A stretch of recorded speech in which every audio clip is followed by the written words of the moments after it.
Aquela tarde em São Paulo carregava uma melancolia típica de dias nublados. O céu era uma tela acinzentada, onde o sol tentava, sem sucesso, rasgar o véu de nuvens. A cidade, impaciente como sempre, corria em seu próprio ritmo. Mas, em um pequeno bairro da Zona Norte, um instante específico desafiava o tempo, desacelerava tudo. E era lá, numa calçada simples de paralelepípedos gastos, que algo inesperado se preparava para acontecer. Rogério Ceni dirigia sozinho, o braço esquerdo apoiado na janela semiaberta. Não usava a tradicional roupa de treino nem os ternos de técnico. Trajava uma camisa preta simples e calça jeans. Seus óculos escuros escondiam parte da alma, mas nem eles conseguiam apagar o semblante pensativo. O São Paulo tinha perdido no fim de semana. Ele estava sendo questionado de novo pela imprensa, pela torcida e talvez silenciosamente por ele mesmo. Foi então que ele a viu. Na calçada oposta, sentada em um banquinho de madeira quebrado, estava uma garota. Devia ter, no máximo, 12 anos. Os joelhos ralados, a sandália gasta, o cabelo preso num rabo de cavalo torto. Mas o que mais chamou a atenção de Rogério foi a camisa. Era do São Paulo. Não uma qualquer, era a de goleiro, a 01, a dele. Mas aquilo não era uma homenagem moderna. A camisa era antiga, visivelmente desbotada, com remendos mal feitos. Devia ter mais de 15 anos. E mesmo assim, ela a usava como se fosse o maior tesouro do mundo. Rogério estacionou o carro. Nem sabia direito por quê. Não havia planejado. Apenas parou.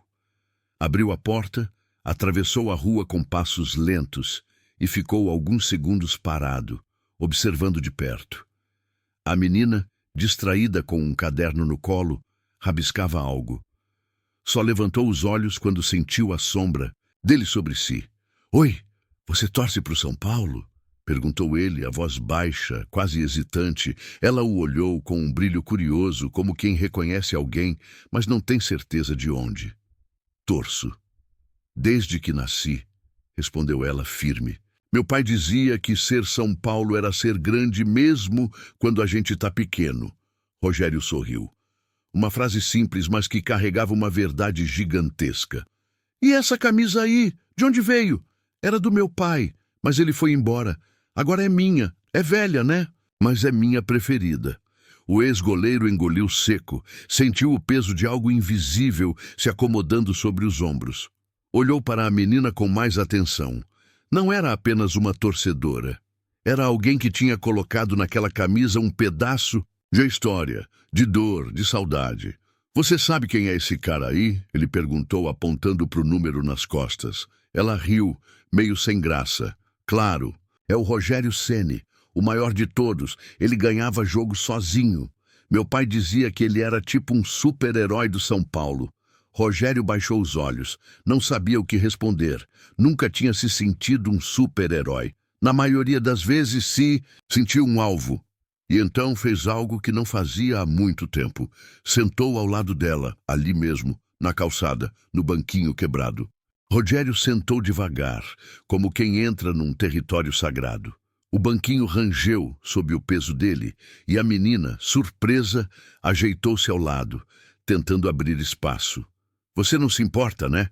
ele perguntou, olhando para frente, evitando aquele olhar infantil que parecia atravessar defesas de adulto. "Claro que não. Nunca pensei que fosse dividir o banco com um jogador." Rogério soltou um riso leve, mas melancólico. Ali, naquela calçada, não havia jornalista, não havia manchete, não havia pressão. Só existia aquela garota e sua camisa desbotada. "Você sabe jogar?" ele perguntou, apontando para o caderno dela, onde rabiscos de campo de futebol estavam desenhados com caneta azul. "Tô tentando aprender. Quero ser goleira, igual o Ceni. Quero defender pênalti e ainda fazer gol de falta." "Isso é difícil, viu?" "Eu sei. Mas meu pai dizia que se fosse fácil, qualquer um fazia." Silêncio. A frase ecoou como um chute forte na trave. Rogério sentiu o peso de cada palavra. Aquela menina tinha mais convicção do que muito jogador profissional que ele já treinou. E o que aconteceu com seu pai? Ela demorou. Mordeu o lábio inferior, olhou para o chão, depois encarou o céu cinza. Ele morreu. Faz 2 anos, coração. Fulminante, disseram. Ele me deixou essa camisa. E os sonhos. Agora sou eu quem cuida deles. Rogério virou o rosto. Os olhos estavam marejados. Tentou disfarçar com um pigarro. Ele devia ser um cara muito legal. Era. Me levava no Morumbi quando podia. Um dia, a gente ficou na chuva por 3 horas só para ver o Rogério aquecer. Ele dizia que aquilo era mais importante do que qualquer gol. E sabe o que eu lembro? Que você, mesmo aquecendo, parou e olhou para a torcida. A gente achava que você tinha olhado para a gente. Rogério se lembrou daquele jogo. Contra o Fluminense. Chuva torrencial. Olhou para a torcida, sim, como fazia sempre. Mas agora, ao ouvir aquela lembrança, tudo parecia diferente. Ele não tinha só olhado. Ele tinha marcado uma vida, uma memória, uma herança. Como é seu nome? Júlia. Júlia, se você quiser eu posso te ensinar umas coisas. Uns truques de goleiro. Ela arregalou os olhos. Você tá brincando? Tô nada. Mas só se você prometer que vai treinar sério. Ser goleiro não é só pular. É cair e levantar várias vezes. Eu prometo, disse ela segurando o caderno com força. Eu prometo mesmo. Rogério se levantou, tirou uma caneta do bolso e pegou o caderno dela. Aqui, ó, esse é o primeiro treino. Desenhou um campo, explicou a posição dos pés, dos braços, como cair com segurança, como ler o olhar do batedor. Treina isso amanhã. A gente se encontra aqui de novo, mesma hora. Júlia assentiu com os olhos brilhando. Estava suando frio. Não acreditava no que estava acontecendo. Antes de ir, Rogério hesitou. Posso tirar uma foto com você? Comigo? É. Hoje você me deu mais força do que eu tenho dado para mim mesmo nos últimos dias.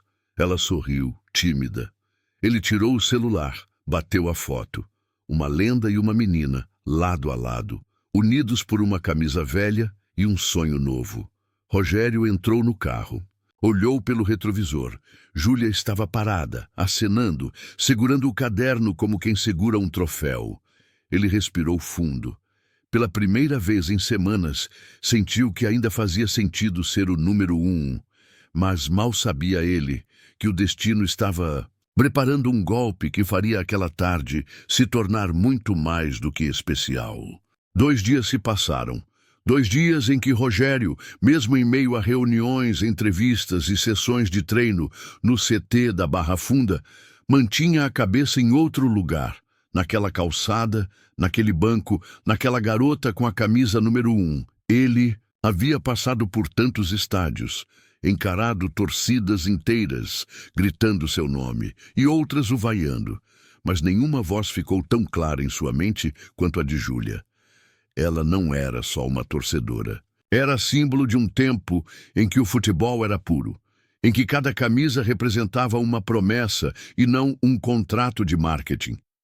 Era, de certa forma, o reflexo da própria história dele, quando era um menino franzino de pato branco, chutando bola contra a parede, sonhando com um lugar onde o impossível parecesse aceitável. Então ele voltou. Chegou no mesmo horário. Estacionou no mesmo canto, mas o banquinho estava vazio. Esperou alguns minutos, depois mais, depois 1 hora. Júlia não apareceu. Pensou. Talvez a escola tenha prendido, talvez a mãe tenha proibido, talvez o mundo real tenha puxado aquela criança de volta.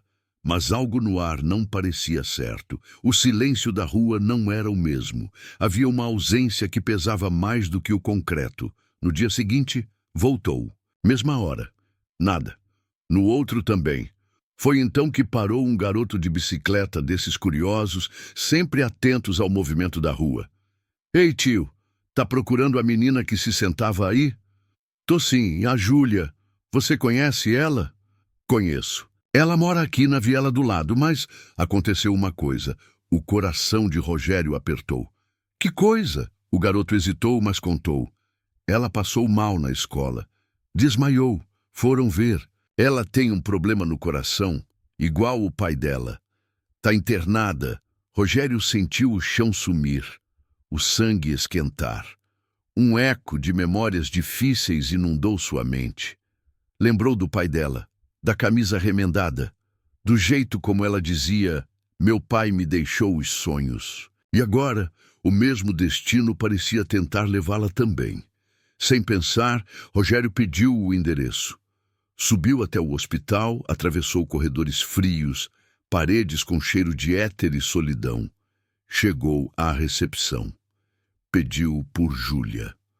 A moça do balcão, inicialmente cética, arregalou os olhos quando percebeu quem ele era. Em minutos, um médico veio conversar. Senhor Ceni, é uma honra, mas sobre a menina, a Júlia está na UTI. O estado é grave. Ela tem uma cardiopatia congênita que só foi descoberta agora. Estamos estabilizando, mas ela precisa de uma cirurgia com certa urgência. E não temos ainda autorização total para fazer. Por quê? A mãe está tentando tudo, mas é pelo SUS e o caso dela exige uma equipe específica, um procedimento de risco. Existe uma fila longa. Rogério olhou para o chão, sentiu a revolta escalar por dentro. Uma garota que sonhava em ser goleira, que lutava com o mesmo coração que ameaçava parar. E tudo que a separava de uma chance era tempo. Não, ele não ia aceitar isso. Eu vou pagar a cirurgia. Senhor Ceni, é um procedimento caro, complexo. O senhor tem certeza? Tenho. Me fala com quem eu assino. Onde eu transfiro? Agora. Horas depois, ele pôde vê-la. Por poucos minutos, ela estava pálida, com tubos e fios, mas ainda usava a camisa dele, aquela velha, desbotada, como se fosse uma armadura. Ele se aproximou da cama, tocou levemente a mão dela e sussurrou: você vai defender esse pênalti. Eu tô aqui no gol com você. Não vai entrar. A menina, mesmo desacordada, pareceu esboçar um sorriso. 2 dias se passaram desde que Rogério Ceni autorizou a cirurgia. 2 dias em que a notícia, sem que ele percebesse, começou a vazar. Primeiro por uma enfermeira que reconheceu o ídolo. Depois por um médico são paulino que não resistiu ao orgulho de contar. Ele pagou tudo, calado, só para salvar uma menina com uma camisa velha. Logo, portais de notícia, redes sociais e grupos de WhatsApp começaram a compartilhar a história. Rogério Ceni salva torcedora mirim com problema no coração. Manchetes pipocaram, mas ele não falou com ninguém. Não era sobre ele. Nunca foi. A cirurgia de Júlia foi marcada para uma manhã chuvosa, igual àquela do reencontro na calçada. Rogério chegou cedo. Ficou em uma sala separada, de pé, olhando pela janela sem ver nada. Lembrava do sorriso dela, da forma como segurava o caderno com os desenhos de campo, da frase "meu pai me deixou os sonhos". Agora, ela lutava para manter vivo o maior deles. Foram 7 horas de cirurgia. Silêncio. O tempo ali dentro era diferente, mais lento. Mais cruel, até que o médico apareceu, o jaleco manchado, o rosto exausto. Terminamos. Ela tá bem. A cirurgia foi um sucesso. Rogério fechou os olhos, respirou fundo. Pela primeira vez, desde que parou de jogar, sentiu a mesma emoção de quando defendeu aquele pênalti contra o Liverpool no Mundial. Mas agora era maior. Muito maior. Nos dias seguintes, ele voltou ao hospital, agora discretamente. Júlia acordou, sorriu. Disse que parecia ter sonhado com um jogo, um pênalti no último minuto, e que ele, de terno, estava no gol junto com ela. A gente defendeu juntos, ela disse. Eu lembro, ele segurou a emoção. Era impossível não acreditar que, de algum jeito, aquilo tinha sido real. 2 semanas depois, Júlia teve alta. ainda magrinha, com os olhos fundos, mas viva, forte, e com uma nova camisa do São Paulo, dessa vez autografada por todo o elenco, mas ela fez questão de manter a antiga por baixo. Era a dela, a que tinha história. Rogério pediu apenas um favor. Vem comigo no Morumbi. No próximo jogo, eu te coloco ali, atrás do gol, como a gente combinou. No domingo, o Morumbi estava lotado. A torcida ainda não sabia o que esperar do time. Mas todos os olhos se voltaram quando uma figura conhecida entrou no gramado de mãos dadas com uma garotinha. Ela usava a camisa número 1, a velha. Os remendos agora costurados com linha vermelha, como se fossem cicatrizes de guerra.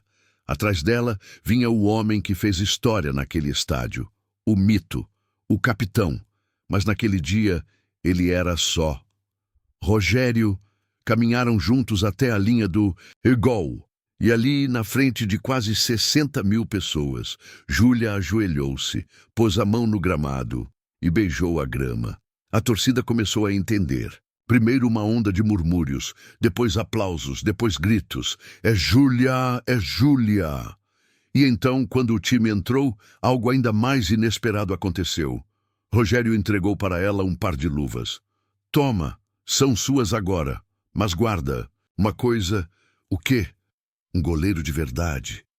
Nunca abaixa a cabeça, nem quando perde, nem quando o coração dói. Ela assentiu. Subiu com ele até o banco de reservas, onde sentou-se ao lado dos jogadores. E ali, pela primeira vez, a história que nasceu numa calçada virou símbolo, não de caridade, não de um gesto bonito, mas de esperança, de que às vezes a camisa mais velha carrega o sonho mais novo, e de que um dia, mesmo os gigantes caídos podem reencontrar o chão olhando nos olhos de quem ainda acredita.